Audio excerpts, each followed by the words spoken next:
Hello दोस्तों, good morning, welcome to new blog. दोस्तों अभी सुबह के ना 4 बज रहा है और मैं उठ चुकी हूँ और गली में आप लोग देख सकते हैं कितना चहल पहल हो रहा है, क्योंकि आज है ना छठ का दूसरा अर्घ है और साथ ही पारण भी हो जाता है। तो मैं उठ करके फटाफट से झाड़ू पोछा एकदम पूरा अच्छे से कर ली हूँ। उसके बाद यहाँ पे गर्म पानी लगा दी हूँ गर्म होने के लिए, ठंडा पानी लगा दी हूँ गर्म होने के लिए। उसके बाद मैं नहाऊंगी, नहा करके रेडी हो जाऊंगी।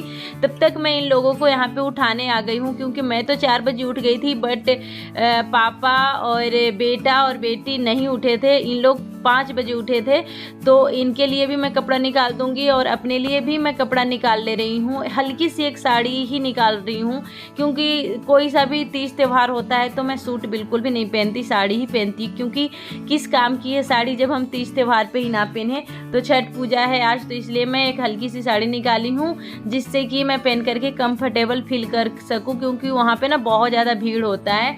तो भीड़ में अगर हम भारी साड़ी पहन के जाएंगे तो चलना मुश्किल हो जाएगा। तो इसलिए मैं हल्की सी साड़ी निकाल ली हूँ। बाकी मैं फटाफट से नहा करके रेडी हो जाऊंगी। देखिए छठ का जो पर्व होता है ना, बहुत ही बड़ा पर्व होता है हमारे यूपी, झारखंड और बिहार में। तो इसलिए छठ के दिन जो लोग ना भी व्रत रखते हैं ना, उन्हें भी सूर्योदय होने से पहले पहले एकदम मतलब कि सूर्योदय होने से पहले पहले उठ करके सभी लोगों को नहा धोवा लेना चाहिए, घर में झाड़ू पोछा कर लेना चाहिए। उसके बाद ही सूर्यदेव को अर्घ दे करके भोजन वगैरह ग्रहण करना चाहिए। खास करके जब छठ का दूसरा अर्घ होता है उस दिन सुबह सुबह, तो हम लोग तो ऐसे ही करते हैं। खैर मैं तो यहाँ पे दिल्ली में छठ नहीं करती हूँ, लेकिन मैं हमेशा उन बातों को फॉलो करती हूँ जो मतलब कि हमारे परंपरा हमें सिखाती है। उसके बाद देखिए बच्चे को नहा करके फटाफट से मैं रेडी कर रही हूँ। चीनू बहुत ज़्यादा काँप रहा था। वैसे तो मैं गर्म पानी से ही नहाई थी इसे, लेकिन फिर भी पता ना क्यों इसे इतना ठंड लग रहा था, क्योंकि इसे ना फीवर आ रहा था। लेकिन फिर भी इसके पापा बोले कि नहीं नहा दीजिए, क्योंकि फीवर जब भी आता है ना, तो मैं कभी भी नहाना स्किप नहीं करती, रोज़ ही नहा देती हूँ। और परी को भी थोड़े थोड़े से फीवर आ रहे थे, तो दोनों बच्चे को मैं नहला दी कि नहीं। और वैसे रोज़ ही नहला देती हूँ, फीवर आए या ना आए। क्योंकि देखिए अगर बच्चे का फीवर भी आता है ना, तो ज़रूर नहलाना चाहिए। ऐसा नहीं कि बुखार आ रहा है तो हम उसे नहलाएं ही नहीं। नहलाने से क्या होता है ना कि आधी से ज़्यादा बीमारी अपने आप गिर जाता है, मतलब कि हमारे यहाँ तो ऐसा बोलते हैं। तो परी को भी फटाफट से मैं यहाँ पे बाल बना दूंगी और बच्चे के गर्म कपड़ा ही पहना दी हूँ। मैं तो कुछ भी नहीं सॉल वगैरह लूँगी, क्योंकि सारे मेरे ना बेड में रखा हुआ है और इतना टाइम नहीं है कि मैं निकालूँ। यहाँ पे परी के पापा फटाफट से पूजा कर ले रहे हैं। उसके बाद जो भी इधर का काम होगा मैं कर रही हूँ।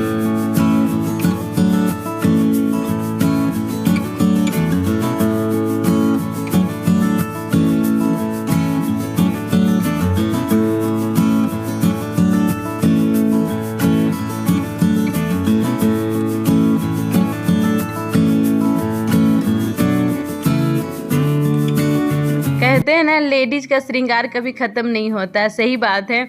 मतलब कि मैं 4 बजे से उठी थी, लेकिन सुबह के ना 6:45 हो गया था, लेकिन मेरे श्रृंगार अभी भी ख़त्म नहीं हुआ था। और ये गुस्सा होने लग गए कि आप 4 बजे से उठे हैं फिर भी आपका श्रृंगार ख़त्म ही नहीं होता है, कुछ ना कुछ करते ही रह रहे हैं। ऐसे करके गुस्सा हो रहे थे कि जल्दी चलिए, क्या फ़ायदा जब वहाँ पे सारा जो कार्यक्रम है ख़त्म हो जाए। क्योंकि मेरी ननद लोग जो करी थी ना, उन लोग पहले ही चले गए थे। मैं बोल दी थी कि आप लोग जाइए, मैं पीछे से आऊँगी। उन लोग बहुत पहले से ही बोल रहे थे कि 4 बजे से चलने के लिए, लेकिन मैं ही बोली थी कि मैं बाद में आऊँगी। क्योंकि जो लोग छठ करते हैं ना, उन्हें ना घाट पे जा कर के पहले से ही गीत वगैरह गाना होता है। लेकिन जो लोग छठ नहीं करते हैं तो लोग बाद में भी जा कर के हवन वगैरह वहाँ पे कर सकते हैं। तो बस हम लोग चारों बाइक पे सवार होकर के चल पड़े हैं। ज़्यादा दूर नहीं है, 2 किलोमीटर दूर है। तो 2 किलोमीटर तो बस यूं ही 2 मिनट से पहले पहले ही पहुँच गए थे। उन लोग सब पैदल ही गए थे, मेरी ननद लोग, लेकिन हम लोग आए थे बाइक से। तो देखिए यहाँ पे ना वापस काफ़ी लोग आने लगे थे, क्योंकि हम लोग लेट हो गए थे थोड़ा सा। मैं ही लेट कर दी थी। लेकिन देखिए अभी भी आप लोग देख सकते हैं कि सूरज भगवान नहीं निकले हैं, लेकिन सूरज भगवान के निकलने से पहले ही काफ़ी लोग अर्घ दे रहे थे। लेकिन ऐसा मेरे देखने से नहीं होना चाहिए, क्योंकि हमें जब सूर्य देव को अर्घ देना है तो कम से कम वेट इतना तो करना ही चाहिए कि सूरज भगवान निकल जाए।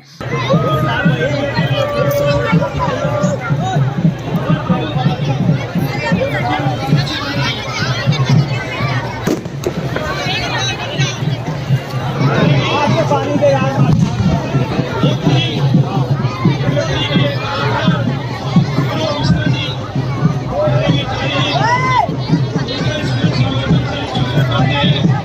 बाद परी के पापा, मैं, चीनू, परी, मतलब हम लोग जो थे ना, सब लोग बारी बारी करके सूरज भगवान को अर्घ दिए। घर से ही हम लोग दूध और उसमें तिल वगैरह डाल करके, मीठा जो भी डाल करके ले गए थे।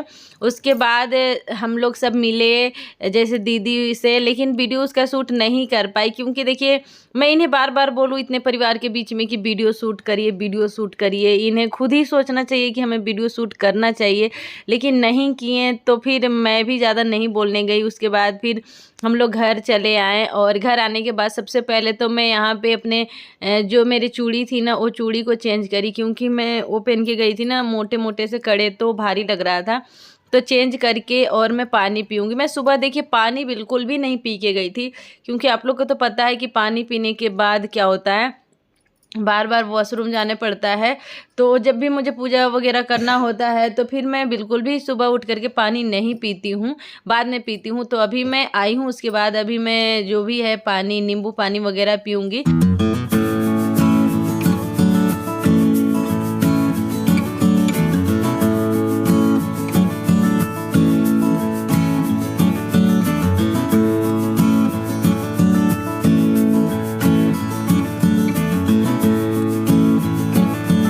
रोज़ तो नहीं, बट सप्ताह में मैं 2 से 3 दिन नींबू पानी और शहद ज़रूर लेती हूँ, क्योंकि डेली लेने से भी कहते हैं ना कि नींबू से ज़्यादा मतलब हड्डी गलने के चांस बढ़ जाता है। तो इस वजह से मैं नहीं लेती हूँ। खुद ही मैंने ऐसा फील किया है कि मैं लगातार 1 महीने ले लेती हूँ ना नींबू पानी और शहद, तो मुझे ना चक्कर आने लगता है, बीपी लो हो जाता है। तो इसलिए फिर मैं सप्ताह में 2 या 3 बार ही नींबू पानी और शहद लेती हूँ गर्म पानी के साथ। नहीं तो ठंडे पानी के साथ नींबू ले सकते हैं, कोई प्रॉब्लम नहीं होता है, लेकिन गर्म पानी के साथ मैं कह रही हूँ। उसके बाद फिर मैं देखिए आ गई हूँ यहाँ पे। कपड़े जो मैं ना कल धोई थी और सारे कपड़े मेरे ऐसे ही फैला हुआ है। अब सर्दियों में ऐसे ही मरमरा सा धूप निकला करेगा और कपड़े सूखने में थोड़ी प्रॉब्लम हो जाती है, जगह ज़्यादा नहीं है ना, और छत पे भी मैं सुखाने नहीं जाती हूँ, कपड़ा काफ़ी ऊंचा भी है इस वजह से। और जितना जगह है यहीं पे बालकनी में ही दोनों साइड फैला देती हूँ। और धूप नहीं निकल रही तो ही दिक्कत होती है, अगर धूप निकलती है तो फिर तो मशीन के कपड़े जल्दी ही सूख जाते हैं। तो मैं कल रात में ही धो ली थी कपड़े, क्योंकि मुझे पता था कि मुझे ना कल जाना होगा घाट पे, तो इस वजह से मैं रात में धो करके और सारे कपड़े को इधर उधर ही फैला दी थी। और अब हल्के हल्के से मरमरा सा धूप निकला है। धूप ना भी निकला है तो जो भी है हवा लगेगा, तो इसलिए मैं जितने कपड़े हैं ना सभी को फैला दूंगी।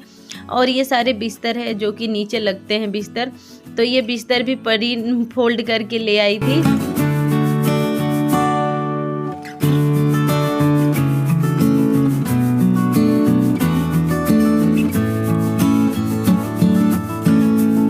एक चीज़ है, अगर आपके घर में जगह की थोड़ी सी कमी होती है ना, तो आपको बहुत ही ध्यान से अपने घर को ऑर्गेनाइज करना होता है। सेम प्रॉब्लम मेरे साथ भी है, मेरे यहाँ पे ज़्यादा जगह नहीं है, तो इस वजह से ना मुझे बहुत सोच समझ के सब सामानों को इधर उधर ऑर्गेनाइज करना होता है। तो देखिए यहाँ पे जल्दी जल्दी मैं ना, बच्चे कपड़े ऐसे ही खोल करके नहा करके फेंक करके कपड़े चले गए थे, तो बस इन सभी कपड़ों को इधर से उधर जो भी फैला हुआ है सभी को रख देती हूँ। मैं रोज़ तो कपड़े नहीं धोती, लेकिन हाँ हर दूसरे दिन कपड़े धो देती हूँ मशीन लगा करके, क्योंकि अगर हैंड वॉश करना होता, हाथ से धोना होता तो शायद मैं रोज़ ही धो देती। लेकिन हाँ एक बात है, जो मैं पहनती हूँ ना कपड़े, उसे मैं हाथ के हाथ हाली धो लेती हूँ नहाने से पहले, लेकिन बच्चे के हो गया, बच्चे के पापा का हो गया, उसे मैं बाद में ही धो देती हूँ। अब मैं आ गई हूँ किचन में, और रात में जैसे मैं सारे बर्तन वगैरह धो करके छोड़ी थी, सेम वैसे ही उसी कंडीशन में है। अभी मैं सारे बर्तन को अच्छे से लगा दूंगी स्टैंड पे, उसके बाद चाय बनाऊंगी, क्योंकि चाय के बिना तो शुरुआत ही नहीं होती है सुबह की। तो चलिए इस ब्लॉग को यहीं पे एंड करते हैं। आई होप आप लोगों को ये ब्लॉग थोड़ा सा भी अच्छा लगा होगा, तो लाइक ज़रूर कर दीजिएगा, कमेंट कीजिएगा, चैनल पे न्यू है तो चैनल को सब्सक्राइब कीजिएगा। Bye bye.